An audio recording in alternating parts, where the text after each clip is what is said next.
नमस्कार। कॉलेज के online platform पर आप सभी का स्वागत है। मैं भगवती प्रसाद सोनेल, प्रवक्ता इतिहास, आप सभी का स्वागत करता हूं। आज हम बीएड थर्ड ईयर की क्लास का अध्ययन करेंगे। बीएड थर्ड ईयर, और आज जो अपने अध्ययन का विषय है वह है सल्तनत काल। सल्तनत काल जो 1206 से 1526 तक माना जाता है। इसमें भी जो हम पढ़ रहे हैं वो है सबसे पहले गुलाम वंश। गुलाम वंश, इसका समय है 1206 से 1290 तक। क्लियर बच्चों? और इसमें हमने जो पिछली क्लास में पढ़ा था, ये इसका पार्ट 2 है। पहली क्लास हमने पढ़ ली। क्लियर? और इससे पहली वाली क्लास में हमने जहां पढ़ा था कुतुबुद्दीन ऐबक,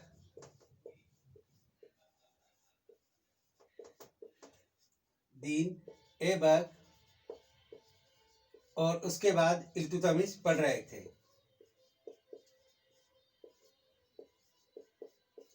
और इल्तुतमिश के सामने जो प्रारंभिक कठिनाइयां थी, नासरुद्दीन कुबाचा, ताजुद्दीन यल्दौज, मंगबर्णी और चंगेज खां की, इन सभी की परेशानियों से उसने छुटकारा पा लिया। और इन्हीं परेशानियों को हम अब आगे पढ़ रहे हैं, जिनमें हिंदुओं से युद्ध, यानी इल्तुतमिश ने हिंदुओं से युद्ध किया। हिंदुओं से युद्ध।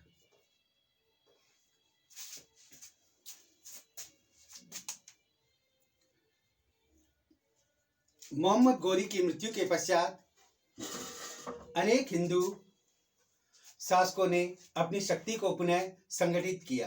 ऐबक की परेशानियों को भी इन शासकों ने लाभ उठाया, यानी कुतुबुद्दीन ऐबक की परेशानियों ने भी इन शासकों ने लाभ उठाया। इल्तुतमिश भी अपने शासनकाल के प्रारंभ में निरंतर परेशानियों से घिरा रहने के कारण इन हिंदू राजाओं की ओर ध्यान नहीं दे सका। 1225 में के पश्चात इल्तुतमिश ने इन राज्यों पर अधिकार करने का प्रयास किया। 1226 में इल्तुतमिश ने रणथंबोर पर अधिकार कर लिया।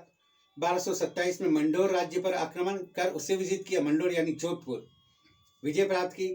1230 ईस्वी में उसने हिंदू राज्य पर आक्रमण किया, वह उन पर विजय प्राप्त की। इन राज्यों में प्रमुख थे जालोर, अजमेर, बयाना, भरतपुर, सांभर, जयपुर के आसपास आदि थे। तत्पश्चात 1231 में इल्तुतमिश ने ग्वालियर पर आक्रमण किया। वहां के शासक मंगलदेव थे और लंबे संघर्ष के बाद उनका अंत कर दिया गया और ग्वालियर से भागना पड़ा। परिणाम स्वरूप ग्वालियर इल्तुतमिश के अधिकार में आ गया। ग्वालियर की विजय के उत्साहित होकर इल्तुतमिश ने कालिंजर के दुर्ग पर आक्रमण किया। वहां हबीब एम निजामी ने लिखा है, कालिंजर पर आक्रमण से पता चलता है कि वह किस तीव्र गति से तुर्क अधिकारियों ने स्वयं को भारत के वातावरण के अनुकूल बना लिया, यानी एक के बाद एक वह भारतीय रियासतों को जीतता जा रहा था। कालिंजर का जो राजा था वह दुर्ग छोड़कर भाग गया। इल्तुतमिश का कालिंजर पर भी अधिकार हो गया, किंतु यह अधिकार अस्थायी रहा, क्योंकि कुछ समय पश्चात कालिंजर पर चंदेलों ने दुर्ग को पुनः अधिकार कर लिया। इल्तुतमिश ने नागदा के गहलोतों, गुहिलोतों, गुजरात के सोलंकियों पर भी अधिकार करने का प्रयास किया, किंतु असफल रहा। तत्पश्चात इल्तुतमिश ने मालवा पर आक्रमण किया और भिलसा के दुर्ग एवं नगर पर अधिकार कर लिया। मिनहाज ने लिखा है कि 300 वर्ष में निर्मित एक मंदिर को इल्तुतमिश की सेना ने तोड़ डाला। इसके पश्चात इल्तुतमिश ने उज्जैन की ओर प्रस्थान किया। वहां पर अधिकार कर महाकाल के मंदिर को तोड़ डाला। विक्रमजीत की मूर्ति तथा उसके ऐतिहासिक अवशेष इल्तुतमिश अपने साथ दिल्ली ले गया, यानी विक्रमजीत के जो अवशेष थे उनको भी दिल्ली लेकर चला गया। दोआब पर विजय। जिस समय इल्तुतमिश प्रारंभिक कठिनाइयों में फंसा हुआ था, उसी समय बदायूं, कन्नौज, बनारस, कटहरे आदि स्वतंत्र हो गए। अपनी स्थिति को दृढ़ करने के पश्चात इल्तुतमिश ने इन राज्यों की ओर ध्यान दिया उसने एक के बाद एक बदायूं, कन्नौज और बनारस पर आक्रमण किए और सफलताएं प्राप्त की। कटहरे भी उन पर भी उसने विजय प्राप्त कर ली। तत्पश्चात उसने बहराइच पर आक्रमण कर वहां पर भी अधिकार कर लिया। इसी बीच अवध में विद्रोह हो गया। घमासान युद्ध व संघर्ष के पश्चात अवध पर पुनः अधिकार करने से इल्तुतमिश की सेनाएं सफल रही। खलीफा से सम्मान प्राप्ति, यानी इल्तुतमिश निरंतर युद्ध में रत रहा। युद्ध रत रहते ही उसने बहुत सी विजयों को आलिंगन किया। अब खलीफा से सम्मान प्राप्त किया। इल्तुतमिश ने खलीफा से अपने राज्य को वैधानिक मान्यता दिए जाने का निवेदन किया। बगदाद के तात्कालिक खलीफा अल इमाम मुस्तसिर बिल्ला ने, पूरा नाम है अल इमाम मुस्तसिर बिल्ला, ने इल्तुतमिश के निवेदन को स्वीकार करते हुए उसे दिल्ली सल्तनत का सुल्तान घोषित कर उसे नासिर अमीर उल मोमिनीन यानी खलीफा के सहायक की उपाधि से वशीभूत किया। इल्तुतमिश का अंतिम अभियान बमियाना का था, किंतु अस्वस्थ हो जाने के कारण रास्ते से ही लौटना पड़ा।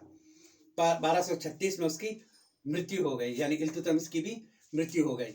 इल्तुतमिश का मूल्यांकन। इल्तुतमिश एक दूरदर्शी और चतुर राजनीतिज्ञ था। उसका स्थान इतिहास में अत्यंत उच्च था। कुछ इतिहासकार इल्तुतमिश को तुर्कों का श्रेष्ठ शासक मानते हैं। उल्लेखनीय है कि कुतुबुद्दीन ऐबक के समान इल्तुतमिश भी एक गुलाम से सुल्तान पद तक पहुंचा था। इल्तुतमिश अत्यंत वीर, पराक्रमी, चतुर सेनाध्यक्ष था तथा उसके सैनिकों की उसमें अपार श्रद्धा थी। इल्तुतमिश द्वारा 40 अमीरों का संगठन किया जाना उसकी कुशल प्रशासनिक नीति का परिचायक है। इस दल ने जिसको विजय तथा शासन व्यवस्था में अत्यंत सहायता की। इस दल ने अत्यंत प्रतिभाशाली एवं स्वामी भक्त व्यक्ति थे, जिनकी सेवाओं से उसने अभूतपूर्व सफलता प्राप्त की। हबीब एम निजामी ने लिखा है, इल्तुतमिश मध्यकालीन भारत का एक श्रेष्ठ शासक था। वह चतुर, सावधान, दूरदर्शी था, जिसने भारतीय इतिहास में अपनी अमिट छाप छोड़ी। उसी ने देश की एक राजधानी, स्वतंत्र राज्य, राजतंत्रीय शासन, शासक वर्ग प्रदान किया। उसने अथक परिश्रम और सावधानी से उसने भारत में गौरी तथा अधिकृत दुर्बल प्रदेशों को एक सुसंगठित अर्थात दिल्ली सल्तनत में परिवर्तित कर दिया। प्रोफेसर त्रिपाठी ने कहा, भारत में मुस्लिम प्रभु सत्ता का वास्तविक श्रीगणेश उन्हीं ने किया। इल्तुतमिश एक निरंकुश शासक था। उसने अपने विरोधियों का दमन, प्रतिद्वंदियों का संहार किया, साम्राज्य का विस्तार किया। हबीबुल्लाह ने लिखा है, इल्तुतमिश की सबसे बड़ी उपलब्धि यह थी कि उसने वंशगत शासन की स्थापना की तथा इसका उपयोग भारत के लिए राजनीतिक एकता प्रदान करने में किया। इस प्रकार इल्तुतमिश की प्रशंसा की गई। इसकी प्रशंसा करते हुए मिनहाज उस सिराज ने लिखा है कि इतना धर्मपरायण, दयालु और विद्वान और महात्माओं का सम्मान करने वाला शासक अभी तक नहीं हुआ। इसी कारण इल्तुतमिश को सल्तनत के प्रमुख शासकों में से एक माना जाता है, यानी सल्तनत युग के प्रमुख शासकों में इसको एक माना जाता है।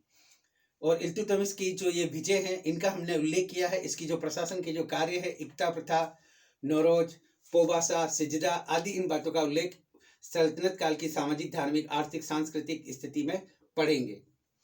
अगला, इल्तुतमिश के बाद जो शासक बना उसका नाम है रुकनुद्दीन फिरोज शाह। रुकनु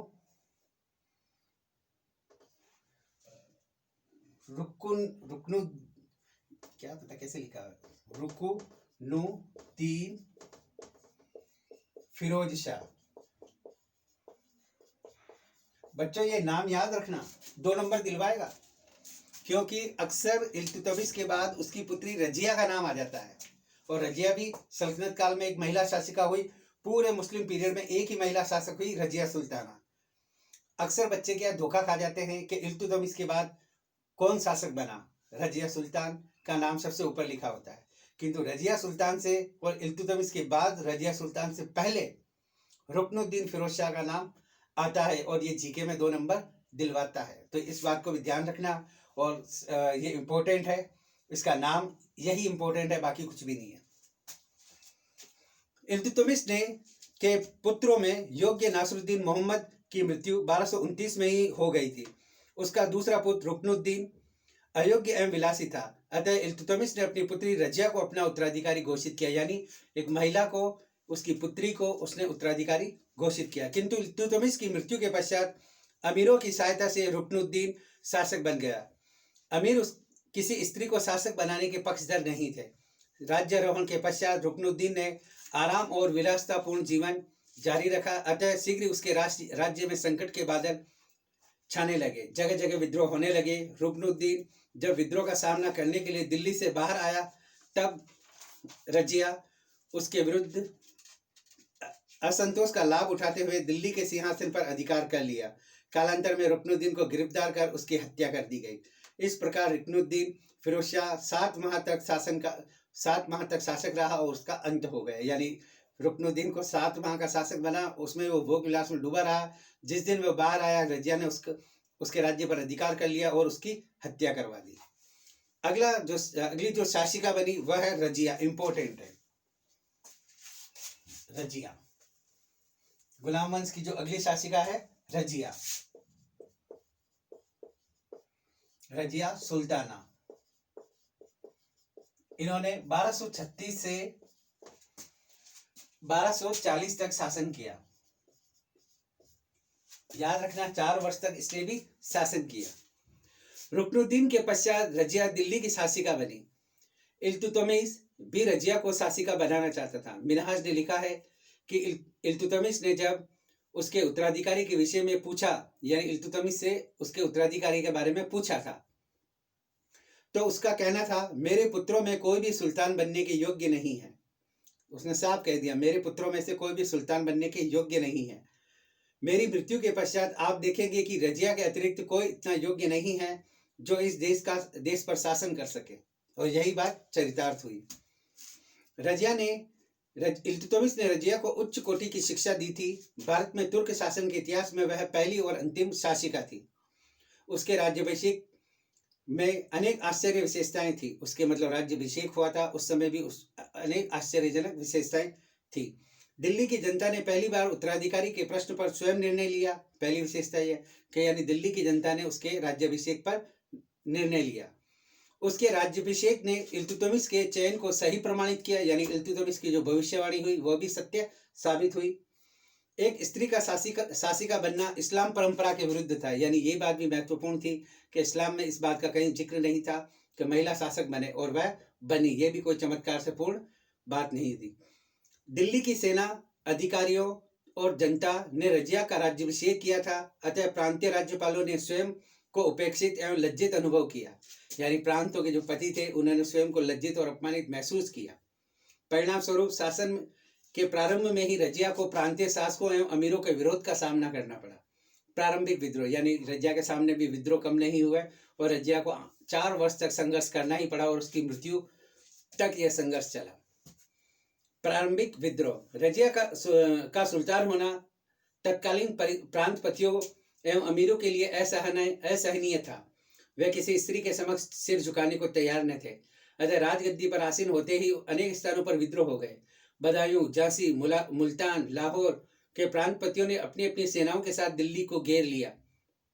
रजिया अत्यंत साहसी स्त्री थी। उसने इस विपरीत परिस्थितियों में हिम्मत न हारी और उसने विद्रोहियों का सामना करने का निश्चय किया। किंतु शीघ्र ही उसे अनुभव हो गया कि वह मात्र शक्ति से उनका सामना नहीं कर सकेगी, तो उसने कूटनीति का सहारा लिया और उनमें फूट डलवा दी। इस प्रकार कूटनीति से उसने विद्रोह को दबा दिया। पंजाब, सिंध, मुल्तान, बंगाल के प्रांतपतियों ने रजिया का आधिपत्य स्वीकार कर लिया। इस प्रकार इन विद्रोह को कुचलकर रजिया ने अपनी योग्यता प्रमाणित कर दी। प्रशासन को सक्षम बनाने का प्रयास। रजिया ने प्रशासनिक व्यवस्था को सुचारू रूप देने के लिए कुछ आवश्यक परिवर्तन किए एवं नवीन नियुक्तियां की। रजिया ने स्वयं अब पर्दा छोड़कर पुरुषों के वस्त्र धारण करने लगी तथा दरबार में बैठने व शासन के प्रत्येक विभाग का निरीक्षण करने लगी। इसी उद्देश्य से रजिया ने नवीन नियुक्तियां भी की। रजिया का मुख्य उद्देश्य शासन व्यवस्था में तुर्क अधिकारियों के आधिपत्य को कम करना, गैर तुर्कों को महत्वपूर्ण प्रशासनिक पदों पर नियुक्त करे, जिससे क्या ये तुर्क विद्रोह न करे। अतः रजिया ने कबीर खां एयाज को लोहार का प्रांतपति, अल्तुनिया को भटिंडा का प्रांतपति, ख्वाजा मुहाजुद्दीन को वजीर, ऐबक बहुत ही सेनाध्यक्ष व जलालुद्दीन याकूत को अमीर आखुर पर पद पर नियुक्त किया। याद रखना, ये जलालुद्दीन याकूत बड़ा इंपॉर्टेंट आदमी है। रजिया की इस नीति में कालांतर में उसका विरोध बढ़ गया। रजिया को इसका भारी मूल्य चुकाना पड़ा।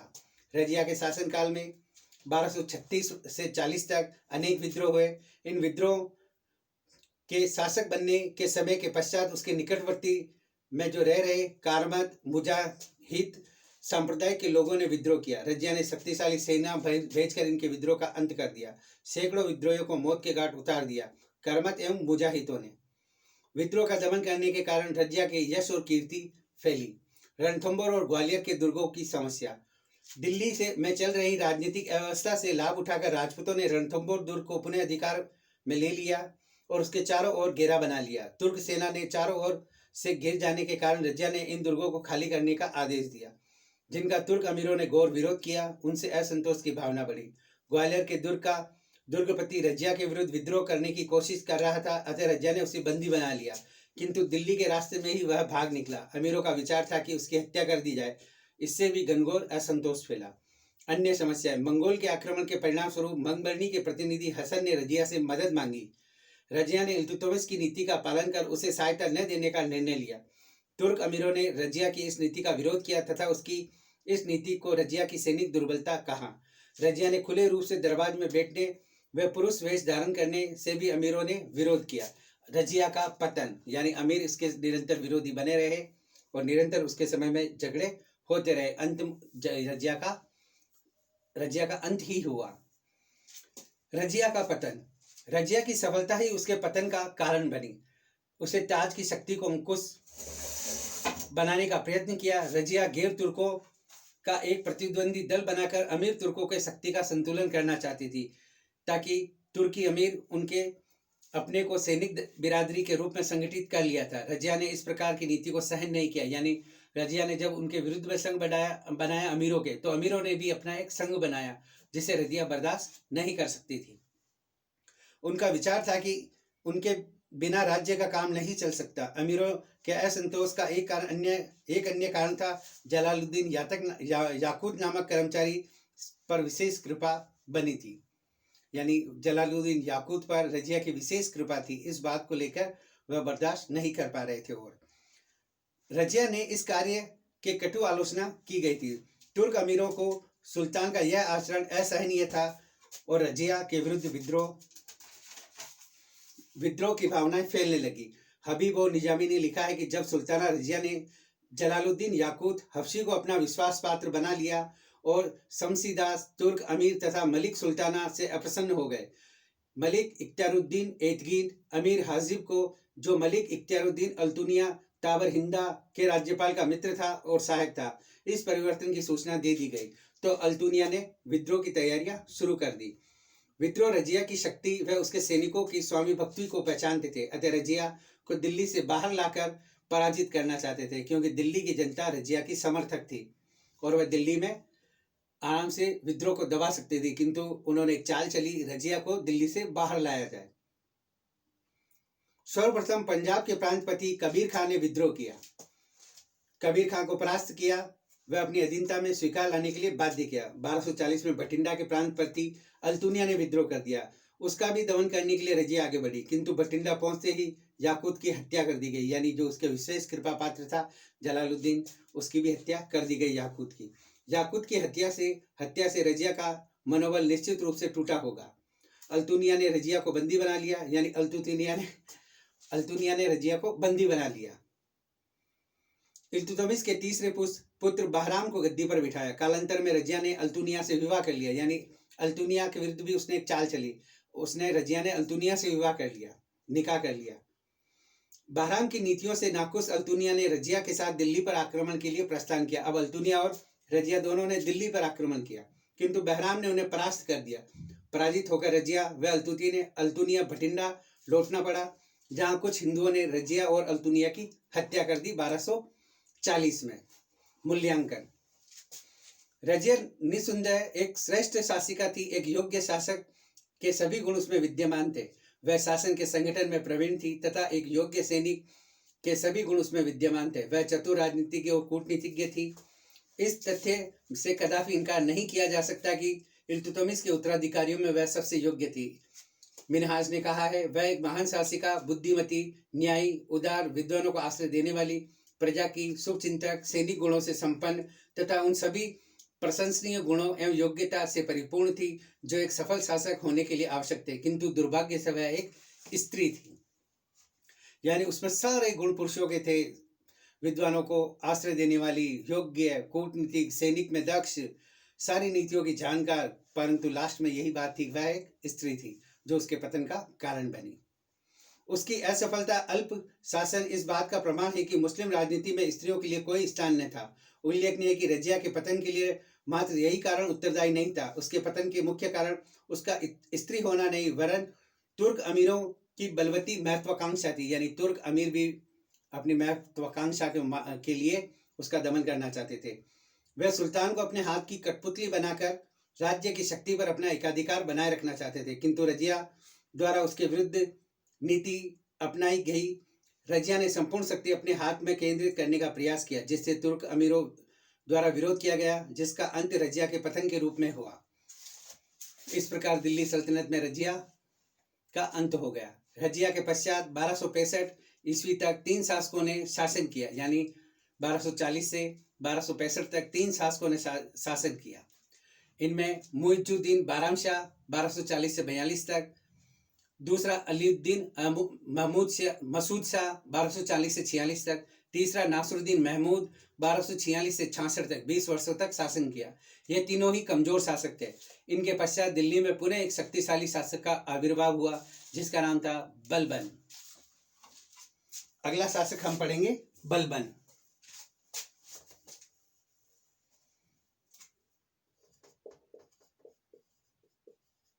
बलबन इन्होंने 1266 से 1286 तक शासन किया।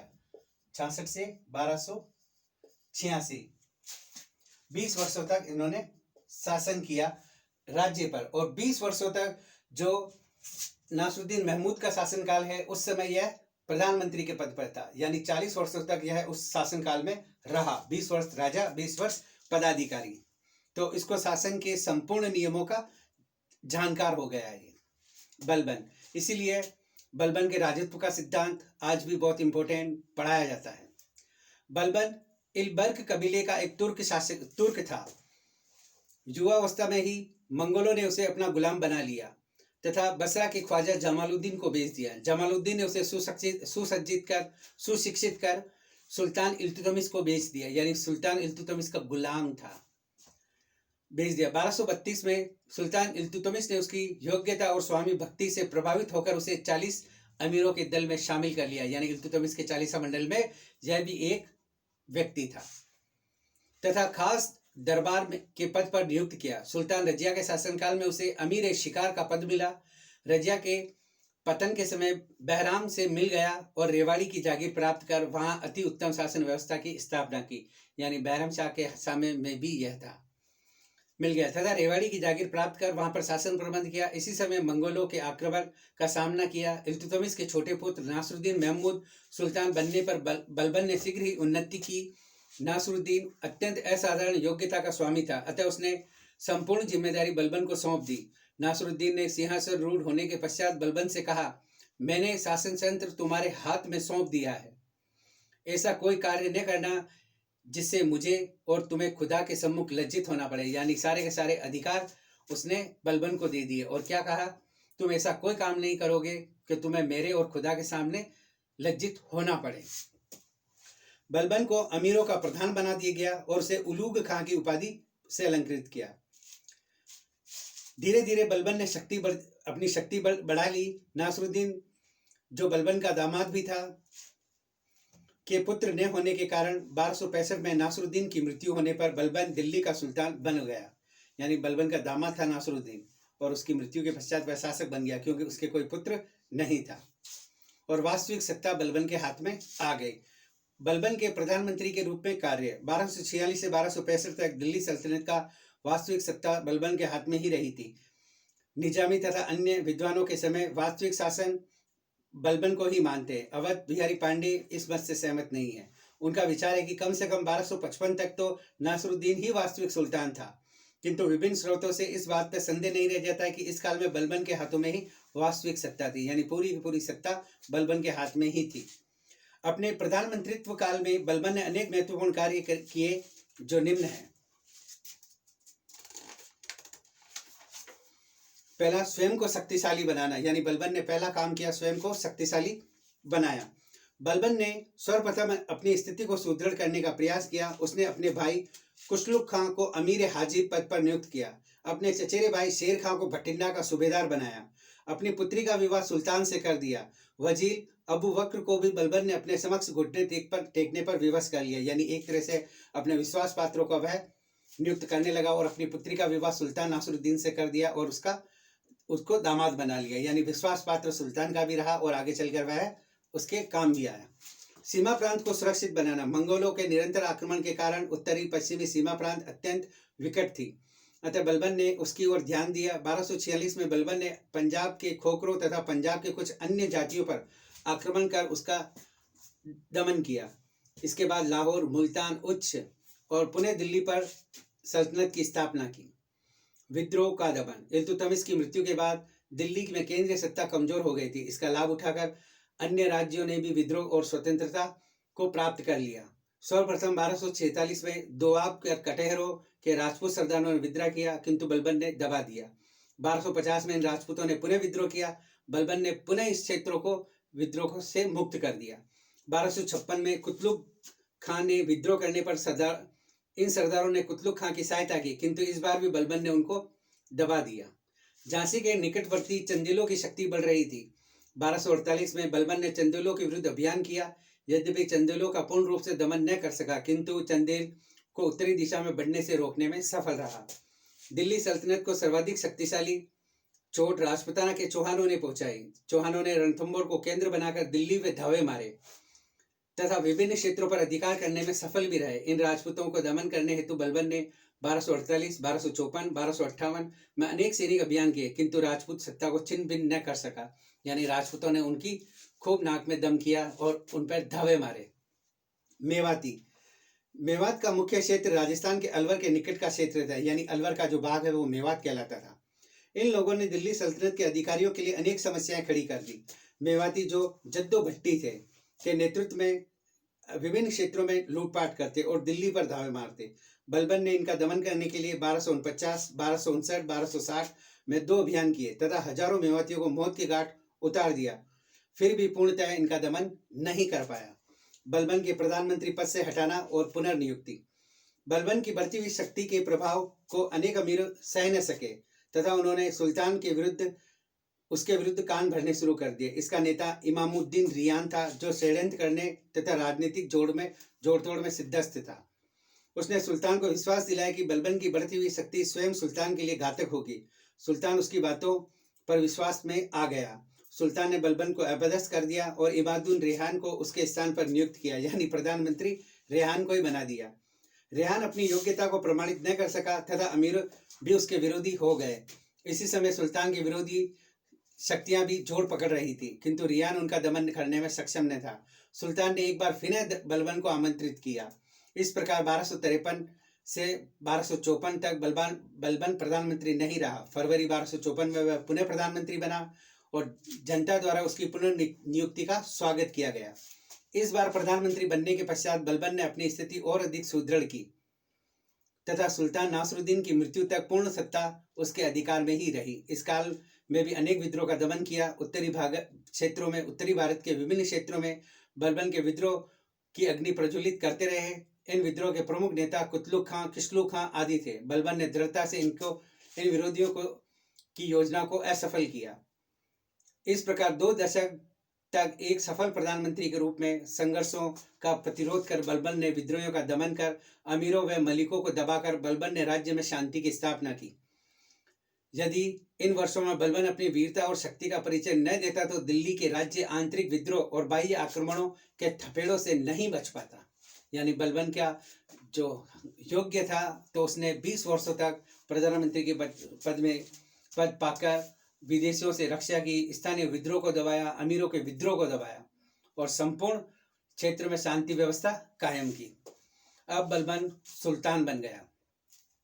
1266 से 1286 20 वर्षों से अधिक समय तक प्रधानमंत्री रहने के कारण बलबन का राज्य का प्रमुख राजनीतिज्ञ तथा सैनिक बना था।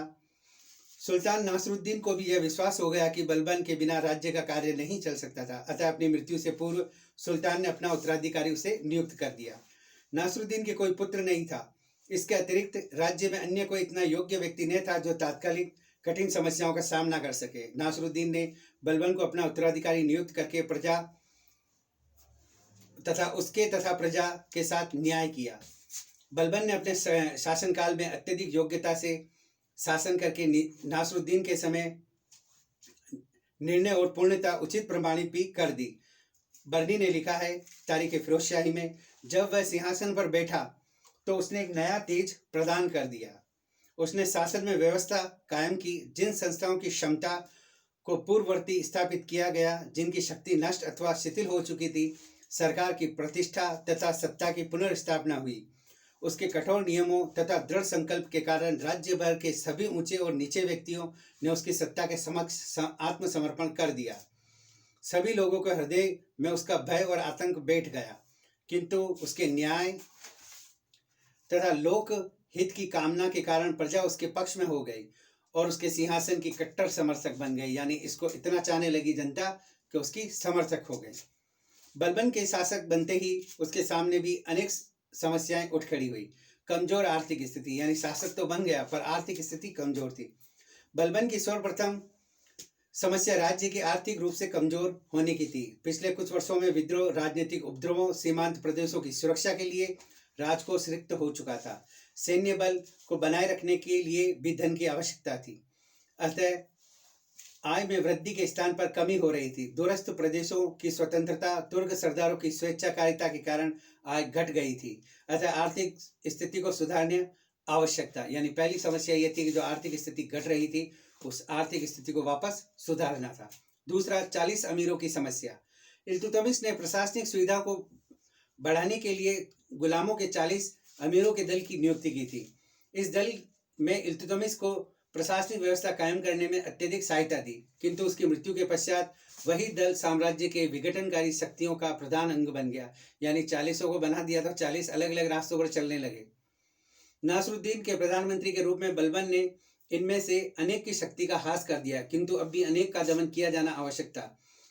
इनमें से अनेक स्वयं को सुल्तान बनना देखना चाहते थे। अतः बलबन ने इस कार्य को बगैर बाधा दूर कर दिया। राजपूत राज्यों की शक्ति में वृद्धि। अनेक राजपूत राज्यों की शक्ति में वृद्धि हो चुकी थी, जो भारत से तुर्कों को निष्कासित करना चाहते थे। इन राज्यों के प्रमुख थे जिनमें राजपुताना, बुंदेलखंड, बघेलखंड राज्य थे। इन राज्यों की शक्ति को कुचलना बलबन तुर्क शासन के अस्तित्व के लिए आवश्यक था। राजपूतों का विद्रोह। अनेक स्थानों पर राजपूत सरदार तुर्क सत्ता के विरुद्ध विद्रोह कर रहे थे। यद्यपि उनकी शक्ति क्षीण थी, किंतु पुनः शक्तिशाली बनने के लिए प्रयत्नशील थे। अपनी भावनाओं को लूटमार, मुसलमान स्त्रियों के आभूषण उतरवाकर एवं दिल्ली पर धावे मारकर व्यक्त करते थे।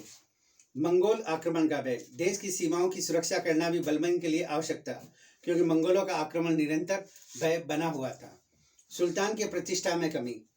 बलबन ने शासक बनने के समय सुल्तान के पद की प्रतिष्ठा भी पहले के समान नहीं रही। 40 गुलामों के दल ने उसकी प्रतिष्ठा को मिट्टी में मिला दिया। इस प्रकार बलबन के राज्याभिषेक के समय दिल्ली सल्तनत की स्थिति शोचनीय थी। बर्नी ने लिखा है, शासन सत्ता का आतंक जो समस्त अच्छे शासन का आधार है और जो राज्य के वैभव व ऐश्वर्य का स्रोत है, सब मनुष्य के हृदय से निकल चुका था। यह देश की सबसे बड़ी शोचनीय दशा बन गई थी। इन समस्याओं का समाधान करने के लिए बलबन ने नवीन योजनाएं बनाई तथा साम्राज्य को स्थायित्व प्रदान करने का प्रयास किया। बलबन ने अनुभव किया कि इन समस्याओं के निराकरण के लिए सक्षम शासन प्रबंध, कठोर नीति का पालन किया जाना आवश्यक है। अतः बलबन ने रक्त और लोहे की नीति का आश्रय लिया। लेलपुर ने तात्कालीन परिस्थितियों पर बलबन की कठोर नीति का पालन करने के कारण प्रकाश डालते हुए लिखा है, तुर्क सरदारों की महत्वाकांक्षाओं, हिंदुओं का विद्रोह करने के लिए तत्पर रहना, मेवातियों का दिल्ली पर धावे मारना, भिस्तियों तथा कन्याओं को लूटना, सीमांतों एवं मंगोलों के आक्रमण के मंडराते संकट ने बलबन को कठोर एवं सचेत नीति का पालन करने के लिए विवश कर दिया। यानी राज्य चारों तरफ से संकट के बादल थे। इस बादलों से अगर निकलना है तो शासक को कठोर नीति अपनानी पड़ेगी, और यही उसने किया। कठोर नीति अपनाई और इन सभी लोगों के विरुद्ध उसने अपनी इस कठोर नीति का पालन करवाया, जिससे प्रशासन के विभिन्न जो कार्य हैं सुचारू रूप से होने लगे, राज्य की आय बढ़ी, लोगों में, अमीरों में, सभी में सुल्तान का भय व्याप्त हो गया और शासन प्रशासन सुचारू रूप से चलने लगा। मंगोलों के आक्रमण के भय को दूर करने के लिए सीमांत चौकियां स्थापित की और उनसे भी अपने राज्य की रक्षा की। राजपूतों, मेवातियों आदि पर उन्होंने अपना नियंत्रण स्थापित किया। इस प्रकार बलबन का शासन प्रबंध हम इससे अगले वाली क्लास में पढ़ेंगे। इस क्लास में इतना ही। आप इस क्लास को कंटिन्यू रखिएगा, जिससे क्या है कि आपको ये क्लास पूरी की पूरी समझ में आ जाए। बलबन एक महत्वपूर्ण शासक है। इस शासक की जितनी प्रशंसा की जाए कम है कि यह एक गुलाम था और इसने गुलाम के पद से उठकर अपने वैभव को जो फैलाया, इल्तुतमिश ऐबक की भांति, वो सराहनीय रहा। किंतु इसकी मृत्यु के बाद वापस स्थितियां वो की वही चेंज हो गई। अतः आज की क्लास में इतना ही। आपने ठीक है। जय हिंद।